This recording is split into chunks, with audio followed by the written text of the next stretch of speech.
Yo, what is up everybody? Welcome back to a brand new video here on the channel. My name is Oliver, and in this video I'm going to be talking about why you won't succeed as a filmmaker. And if you want to know why I'm saying that, make sure to watch the rest of the video. But before watching the rest of the video, I'm going to ask you to consider subscribing to this channel to stay updated with my newest videos. Wait a minute.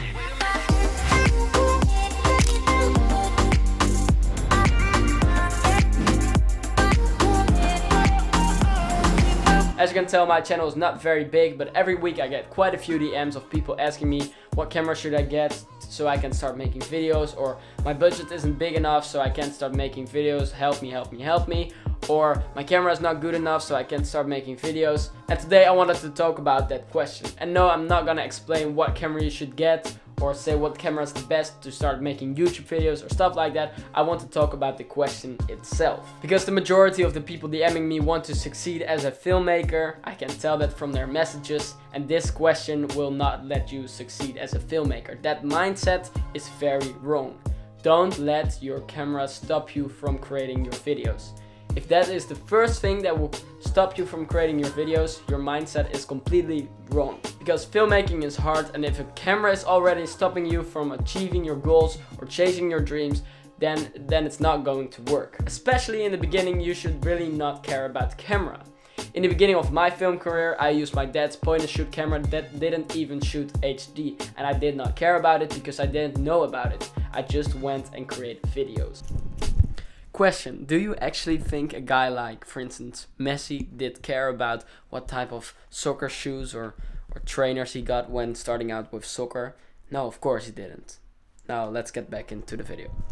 And that is also the most important thing. Just start doing. If you have a phone, start with your phone. If you don't have a phone, borrow a camera. And if you really want to buy a camera but don't have the money, just go out and be a delivery guy for a couple months. Then go save up your money. Don't spend it on stupid things.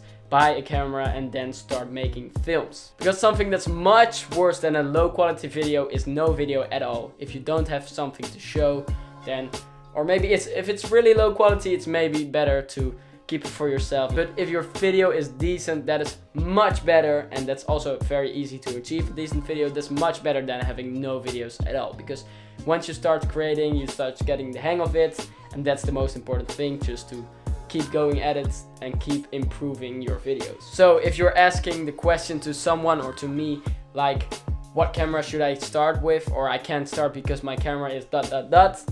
then you probably won't succeed as a filmmaker. But of course, I don't want to make this video negative. I don't want to discourage you from your goals. If you accidentally ask that question, because it's a normal question, then don't be discouraged, you can still succeed. Make sure to see this video, and the title will probably make you a little bit angry because you do want to succeed and try to prove me wrong. I also want you to succeed. So go out there, start creating your videos, start learning, start improving, and don't care about the camera that you have.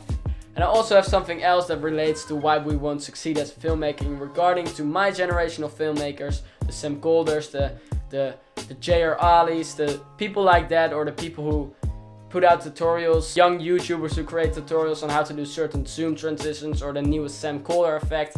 I also want to talk about if we don't change, why our generation filmmakers won't actually really succeed. And the next thing that I want to talk about is that my generation of filmmakers are actually not telling stories. And that's a very bad thing, because that's the most important thing in filmmaking. My generation of filmmakers has some pretty young and very talented filmmakers in it, and they also scare me a little bit because they are better and younger than me. But one thing that almost everyone in this generation of filmmakers are neglecting, and secretly in the back of our head, we know that we're not doing this, and that is telling stories. We all know that we should be telling stories because that's the most important thing, and we're all preaching it. Yeah, story is the best thing and story is the most important thing in filmmaking, but yet we still are making travel videos, copying Sam Colder, copying Casey Neistat, copying, I don't know, J.R. Ali, and we're not even creating original content. We are copying what everyone else is doing, and I think that's a bad thing. I think we should be telling stories because we all know that that's the best thing. Because, for instance, we see the new Bucket Shot short film that Peter McKinnon posted. That's a nice story, it's a good story, and that's why we like it. It's not about the camera, it's not about the cool montage. That can of course add to the production value, but the most important thing of that video is the story, and it's an exciting story, so that's why we all love that video. Or for instance, the short film Sam Kohler posted about the rhino huntings. That is just a great story with his own unique style, and we're all copying that. And I know it's very hard to come up with your own style and to come up with a nice story, but we should just start with doing it. As I said in the beginning of the video, that's important. So we should stop with all the flashing and overused transitions, but actually can continue doing what you're doing and copying others' work, because in the meantime I will start learning how to tell a good story and will try to develop my own style, and you can just continue what you're doing. But we all want to succeed as a filmmaker or content creator, so I think we should start developing our own style and start telling stories. But I'm very sure some people will read the title and comment something negative, neglect what I'm saying, and just continue copying other people's work, or they think, oh, I'm comfortable in this spot, I'm making a little bit of money with doing commercials. Or a lot of people will think, well, I'm comfortable in the spot, I'm creating nice content on YouTube, getting some views or getting some money with commercials that I'm shooting, and in the meanwhile other people are telling stories and improving their storytelling while you are comfortable at your spot. And of course, I'm not hating on the people who are making those tutorials or making those travel videos that look like anyone else's travel video, because I did that in the past as well, but I really would like to change that.